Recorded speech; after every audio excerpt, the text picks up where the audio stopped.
കാലനേമിയുടെ ഗതിക്കൊപ്പം ചലിക്കുക എന്നത് കാലത്തിന്റെ അനിവാര്യത തന്നെയാണ്. പക്ഷേ കേരള ബ്ലാസ്റ്റേഴ്സ് എന്ന ഫുട്ബോൾ ക്ലബിന്റെ കാര്യം എടുത്തു നോക്കുകയാണെങ്കിൽ ഉറുഗ്വേയിൽ നിന്ന് വന്ന വൻകരകളും കടലുകളും താണ്ടി കേരള ബ്ലാസ്റ്റേഴ്സിലേക്ക് വന്ന അഡ്രിയാൻ നിക്കോളാസ് ലൂണ ലിറ്റിമാർ എന്ന കേരള ബ്ലാസ്റ്റേഴ്സ് ആരാധകരുടെ സ്വന്തം നായകൻ അഡ്രിയാൻ ലൂണയ്ക്ക് പകരം മറ്റൊരാളെ നായകസ്ഥാനത്ത് സങ്കല്പിക്കാൻ കേരള ബ്ലാസ്റ്റേഴ്സിന്റെ ആരാധകർക്ക് കഴിയുകയില്ല.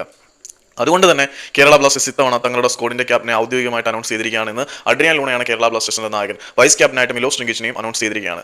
അതിന്റെ ഒഫീഷ്യൽ പോസ്റ്റ് ഇപ്പോഴാണ് ഷെയർ ചെയ്തത്. ഇന്നലെ പ്രഖ്യാപനവും കാര്യങ്ങളൊക്കെ നടന്നതാണ് എങ്കിൽ പോലും ഒരു ഒഫീഷ്യൽ പോസ്റ്റായിട്ട് വന്നത് എന്നാണ്. അതുകൊണ്ടാണ് ഞാൻ ഇപ്പോൾ ചെയ്യുന്നത്. പക്ഷേ വൈസ് ക്യാപ്റ്റനായിട്ട് മിലോസ് ട്രിങ്കിച്ച് എന്ന മുണ്ടിനഗ്രൻ താരത്തിനെ അപ്പോയിന്റ് ചെയ്യുമ്പോൾ നമ്മുടെ പ്രീതം കോട്ടാലിനോട് ചെയ്യുന്ന ഒരു തരത്തിലുള്ള നീതികേടാണോ എന്ന് എനിക്ക് ചെറിയൊരു സംശയമുണ്ട്, ആശങ്കയുണ്ട്. നമ്മളൊരു ലോങ് ടൈം പ്രൊജക്ടിന്റെ ഭാഗമായിട്ടാണ് ഈ മിലോസ് ട്രിങ്കിച്ചിനെ വൈസ് ക്യാപ്റ്റനായിട്ട് നിയമിക്കുന്നത് എങ്കിൽ പോലും ഒരു ഇന്ത്യൻ റെപ്രസെന്റേറ്റീവ് എന്ന നിലയിൽ മോഹൻ ബഗാൻ സൂപ്പർ ജയൻസിനെ ടൈറ്റിൽ വിന്നിംഗ് ക്യാപ്റ്റനായി മുന്നിൽ നിന്ന് നയിച്ച പ്രീതം കോട്ടാലിനെ നമുക്കും ക്യാപ്റ്റനായിട്ട് പരിഗണിക്കാവുന്നതാണ്. അദ്ദേഹത്തിന് ഒരു ലീഡർഷിപ്പ് ക്വാളിറ്റി ഉള്ളത് നമ്മളെല്ലാം കണ്ടതാണ്.